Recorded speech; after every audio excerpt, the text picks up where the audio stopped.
Primeiramente, antes que todos corram para a seção de comentários sem assistir ao vídeo inteiro, quero fazer um grande aviso.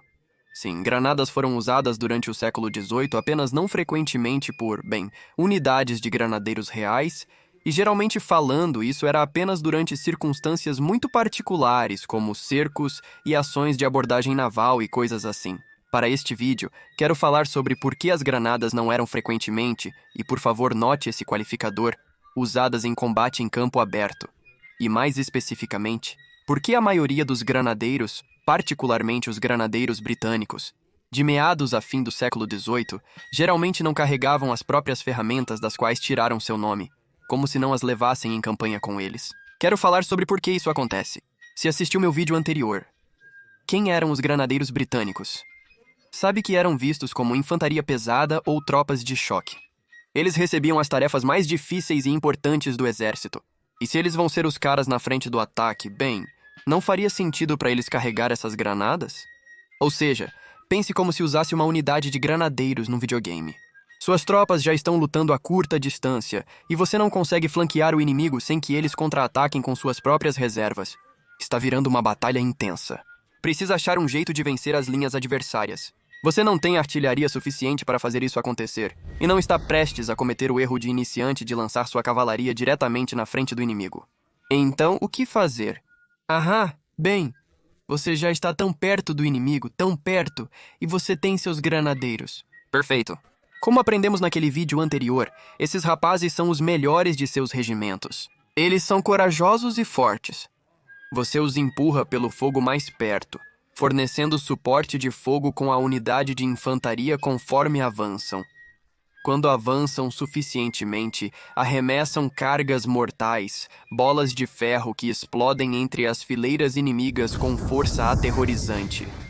E não matam de imediato, ferem ou concursam, desorganizando as formações inimigas e abrindo grandes brechas em suas linhas, proporcionando uma oportunidade perfeita para um contra-ataque com baioneta.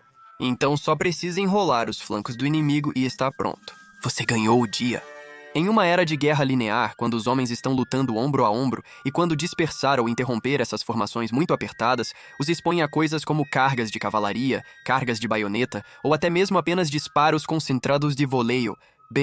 Parece que as granadas seriam uma das melhores armas à disposição de qualquer exército. E ainda assim, este vídeo é sobre por que esse cenário, o que acabei de descrever, realmente não era um acontecimento tão comum. Por que isso? Antes de responder, permita-me promover rapidamente minha página no Patreon. Sabia que por apenas $1 mensal ou $10 anuais, você tem acesso antecipado aos meus vídeos, arquivo completo dos meus VODs de transmissão ao vivo e participa de 2 transmissões exclusivas para patronos por mês, assistindo filmes históricos como Zulu, Mestre e Comandante, ou Horatio Hornblower. É um ótimo material. Veja essa excelente crítica que recebi no meu anúncio de 100 mil. Ele parece satisfeito com os arranjos, tenho certeza que você também. De qualquer forma, é apenas $1 por mês, e esse dólar realmente vai um longo caminho para me ajudar a continuar fazendo o que faço. Então, para aqueles que me apoiam na plataforma, muito obrigado, e para aqueles que farão isso por causa deste pequeno discurso incessante, obrigado também. Já falei bastante, voltemos ao vídeo. No século XVIII, granadas raramente eram usadas em combate aberto. Por que isso? Creio que isso se deve ao uso delas em combate. Isso se resume a quão situacional a granada realmente era. Agora, tenha em mente que a granada do século XVIII não era a arma suave de puxar o pino e soltar a trava de hoje. Honestamente, pareciam mais bombas de desenho animado. Normalmente eram esferas de ferro, mas podiam ser de estanho, cerâmica ou até vidro, preenchidas com pólvora e um buraco no topo para o pavio. Portanto, o principal problema que alguém esperando usar essas armas enfrentaria seria o alcance. Veja, ao contrário dos bombardeiros da Primeira Guerra Mundial, lutando naquelas trincheiras muito apertadas, ventosas e tumultuadas, os soldados do século XVIII geralmente lutavam em campos abertos, ou pelo menos áreas relativamente abertas, quando comparadas a períodos posteriores, é claro. Os soldados estão se movendo nesses grandes blocos, nessas grandes formações novamente, marchando como um ombro a ombro, e a oportunidade no século XVIII de fazer coisas como se deitar. Quer dizer, isso dá muito trabalho. Ocorreu, Mas comparado a eventos subsequentes, como a Primeira Guerra Mundial, onde granadas foram amplamente utilizadas, é bem mais restrito. E no século XVIII, se você quiser usar essas granadas pesadas de ferro, bem, você tem que se aproximar. Muito perto. Não consigo imaginar um grupo de granadeiros acertando mais de, talvez, 30 a 50 jardas constantemente. Talvez um ou dois consigam. Porém, como um grupo, será difícil ultrapassar essa distância. Mas, você pode dizer, vamos lá, Brandon. Todo mundo sabe que mosquetes são insanamente imprecisos. Em uma batalha, o inimigo teria dificuldades para acertar você de tão longe. Então, por que a distância importa? Provavelmente mosquetes são mais precisos do que imagina. Linkarei um ótimo artigo sobre isso abaixo para mais leituras e possivelmente farei um vídeo relacionado no futuro. Mas por enquanto, basta dizer que não é tão irracional começar a acertar seus alvos mesmo a até 275 metros. Isso também vale para mosquetes militares de cano liso. Agora, a maioria das lutas começa seriamente entre 90 e 180 metros, talvez mais. Mas quando você está se aproximando de menos de 90 metros, tipo nossa, você vai conseguir acertar seus alvos com bastante consistência. Isso é muito perto. Isso é como, é melhor você desistir de uma salva e então avançar com as baionetas. Porque é muito, muito perto, você pode começar essas batalhas a até 200 jardas de forma bastante eficaz. E enquanto isso, se esses granadeiros tiverem que chegar dentro de, digamos, 30 a 50 jardas para realmente lançar essas granadas, quero dizer, ter que atravessar uma distância de uns 50 a 200 jardas enquanto está sendo ativamente alvejado, isso vai testar os nervos de qualquer um, mesmo de um granadeiro, mesmo de um soldado experiente, especialmente se eles estiverem enfrentando um inimigo bem treinado que está realmente disparando essas salvas em você. E considere também que se um granadeiro está perto o suficiente para realmente ver o alvo em que está lançando suas granadas e, sabe, perto o suficiente para lançar a granada muito bem, então eles mesmos também vão ser um alvo bastante claro. Então, essa precisão enquanto esses homens estão, sabe, ali parados lançando suas granadas, isso vai ser bastante intenso, e eles vão sofrer muitas baixas nesse tempo. Mas isso não é tudo, quero dizer. Honestamente, marchar sob fogo é provavelmente o menor dos problemas de qualquer possível lançador de bombas. Veja, uma vez que os granadeiros estão em seu próprio alcance, eles não podiam simplesmente jogar as granadas diretamente, né? Eles tinham que acendê-las primeiro. Então, eles pegam a granada, depois removem o pavio aceso que guardavam em seu corpo, geralmente dentro de algo chamado caixa de pavio, que seria mantida em um cinto perto do peito. Então, você tira isso e, esperançosamente, esse pedaço de pavio não foi apagado ou extinto por qualquer tipo de circunstância engraçada. Quero dizer, é um pavio lento e está protegido dentro da caixa de pavio, então isso realmente não é provável. Mas quero dizer, você sabe, ter apenas um pavio aceso durante uma batalha para acender o fusível da sua granada não é um sistema perfeito. Você espera que o ar não esteja úmido o suficiente para impedir que o fusível acenda? Que seja um fusível de qualidade, que acenda rápido e não queime devagar, e que consiga lançar a granada. Mesmo em condições ideais, o acendimento da granada pode ser problemático, não será perfeito.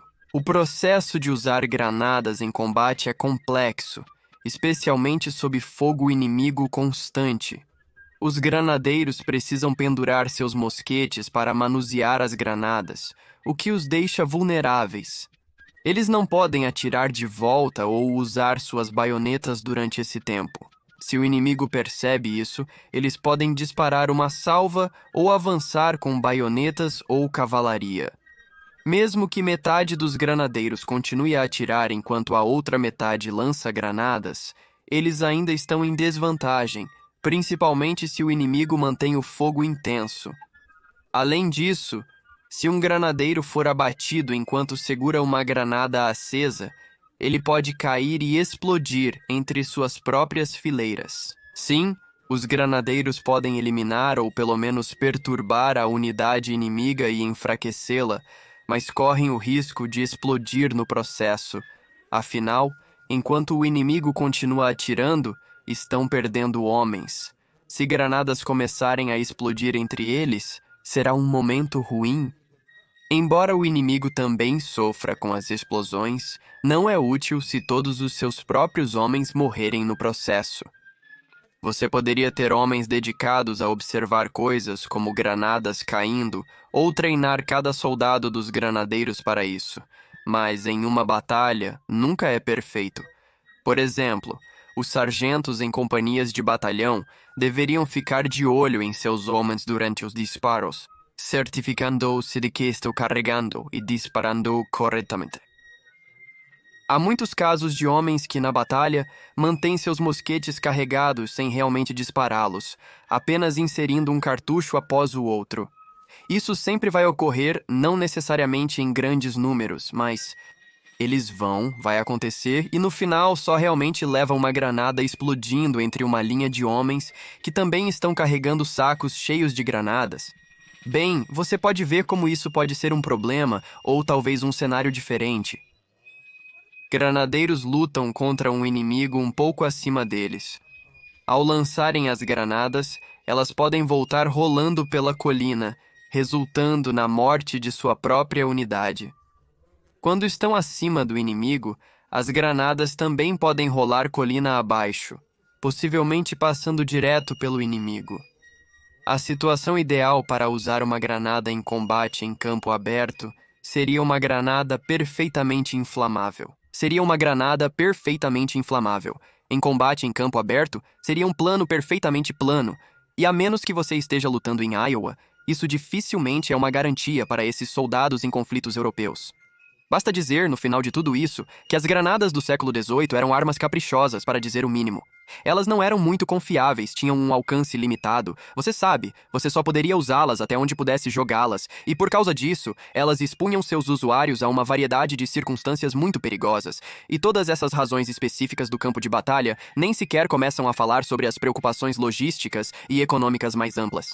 As granadas são, quando comparadas com, digamos, balas de mosquete de chumbo ou tiro sólido de ferro, como você usaria em um canhão, elas são muito mais difíceis de produzir. Também são difíceis de transportar em campanha e em batalha, tanto porque não só são bastante pesadas, mas você sabe, elas também estão cheias de explosivos.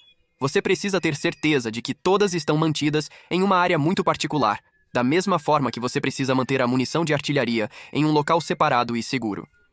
Todos esses tipos de pequenas coisas, eles adicionam complexidade. E a complexidade é cara, e quanto mais, é claro, níveis de complexidade, maiores são as chances de algo dar errado para você, e tudo isso, no final, para uma arma que só tem aplicação muito limitada.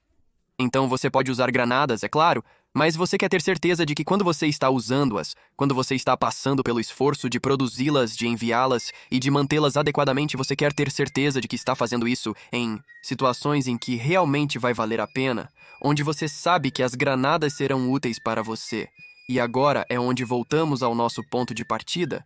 Nada disso significa que as granadas não foram usadas durante o século XVIII. As granadas foram de fato bastante usadas e eram desejadas entre vários militares da época. É só que elas não foram usadas na mesma capacidade que foram durante períodos anteriores. O que quer dizer mais como a Guerra Civil Inglesa do século XVII. Nem estavam sendo usadas da maneira que eu acho que muitas pessoas podem imaginar por causa de como são retratadas em jogos como Empire ou Napoleon Total War. Isso tudo para dizer que elas não estão sendo usadas como armas geralmente emitidas, sendo usadas regularmente em combate em campo aberto.